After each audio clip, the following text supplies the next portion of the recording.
In these dog days of August, it's vacation time for many families, and that includes America's first family.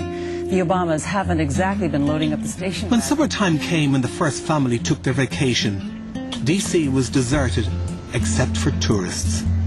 People at home don't have the same interest in what's happening in America at the moment because there is so much happening at home. So one is struggling a little bit to get items into the news. So in one sense it's not a good period to be here. I suppose there's also the tug of what's been happening in Ireland and my interest in every news bulletin and every twist and turn in the economy, in jobs, even RTE itself. Being so far away from home, I felt disconnected from the RTE newsroom. With Congress in recess and Obama away for August, I decided to head south for a break.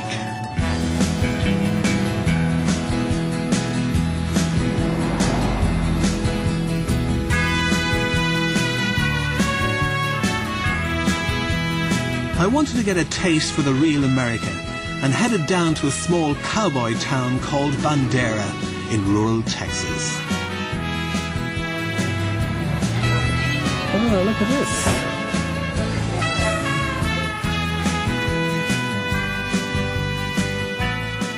What do you reckon? Does it suit me? I think so. You look good, man. Do you reckon? It's good color. You guys are having me on. Having me on. Is that an Irish term? You don't make us pull our firearms. You don't have guns, I know it. Do they do line dancing here, by the way? No.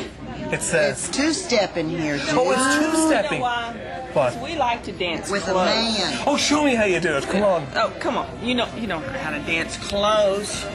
Here you Just go. kind of sway back and forth. Yeah. Is this two-stepping? Isn't that a lot better than line dancing? I can see how you have children as well.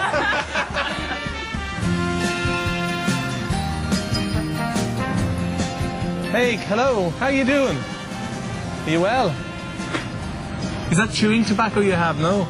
Yeah, it's Copenhagen. Yeah. I'm addicted. To chewing tobacco. I love it. Where is it? Where's the chewing tobacco? Oh, that is Copenhagen snuff. Yeah, it'll make you hammer. It'll make her hammer. My grandma taught me how. Your grandmother, of course, yeah. Yeah, she taught me how to chew the tobacco. That is amazing. No, it ain't.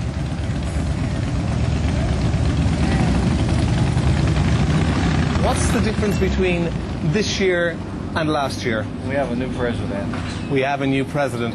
So my next question to you is, so what do you think of the new president? I'm keeping that to myself. You're keeping that to yourself. No comment. What type of bike do you have? Oh, I'm not a biker. I just got Kawasaki. You have a what? I have a Kawasaki. A Kawasaki. So you had your knee replaced quickly because Obama was becoming president? Yeah, in March. Good God. Because, see, my health coverage is from TRICARE, from the military, and it switches to the government. And I was worried about them coming out and saying, we're not going to pay for that. We'll give you pain pills for the rest of your life and make you a drug addict. Yeah. This is not cost effective. Internationally, he's got a great image. People think he's a superstar. Oh, God, they think he's the Messiah. I'm waiting for him to start walking on water from the way they talk.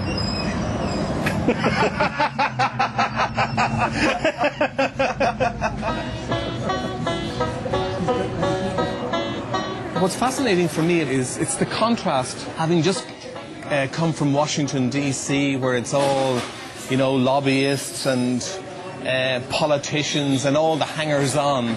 Here, you could be worlds away from the beltway of Washington and Congress and everything about it. There's no doubt that this wouldn't be Obama country and the whole new mania that's sweeping, if you like, America and the world about Barack Obama. It's certainly not here.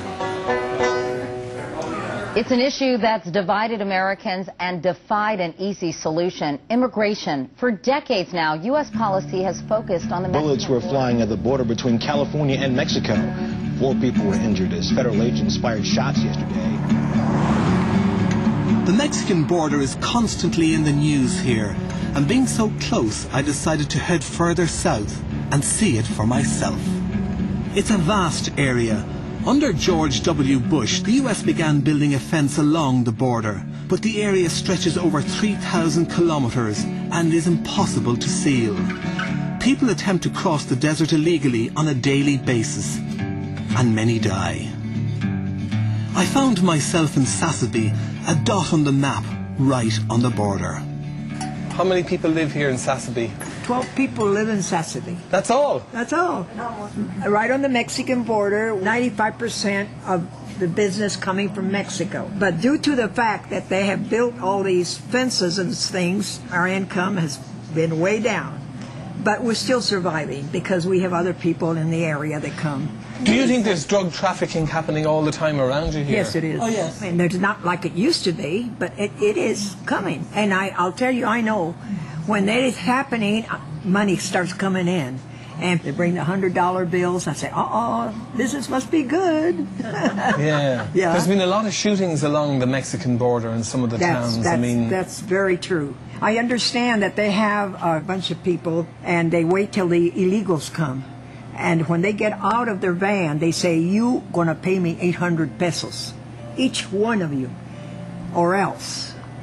They take their money and beat them up, or they'll shoot them. They take their money. Do you travel much into Mexico, by the way? No, I do once a week. You go I into- do I buy don't. burritos. I very seldom go over there unless somebody owes me money and I'm going over there to get it.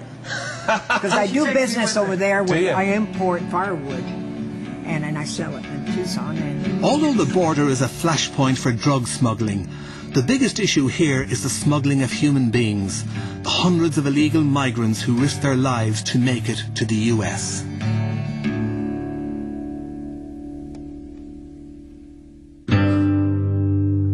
The frontier ladies in the shop had told me about a local vigilante group, the self-appointed border patrollers that called themselves the Minutemen. Oh boy, today.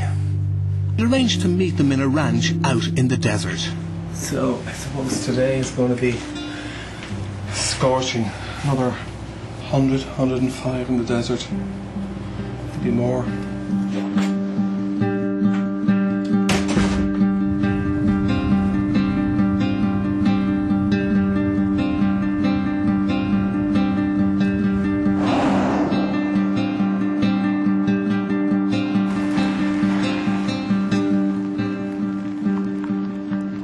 After 9/11 had happened, we realized that our borders were open.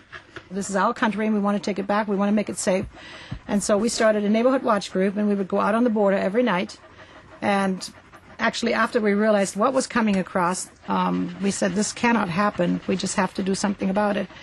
All our volunteers, they sit on their lawn chairs at a post. And so when we spot someone illegally, we call the Border Patrol agents and then they come out and apprehend the people if they're stationary. Sometimes they sit down because they're so weak. They have been without water and food for days. People actually died because they were so dehydrated. And it's a horrible death to die, you know, when you... But how many people do you think are coming across at the moment per day? So now I think they're estimating 200 or 300 or maybe 500 in a busy day. They had one truck crossed at Nogales last week. That was a refrigerated truck, had 96 individuals in the back of the truck. 96? 96 individuals in the back of one truck. Okay. I was invited to head out and patrol with 3 of the Minutemen, all of them Vietnam veterans. Would the illegals, would they be coming even here? I mean, Yes, I'll keep my eye out for a trail so you can see one. I mean, where's the main area they want to get to when they're coming this way? At night, you can see the lights of Tucson over our shoulder over Yeah. so it's a good navigation point. When we started working here, the rancher had been overrun. The fences are broken down. There's just a lot of damage. So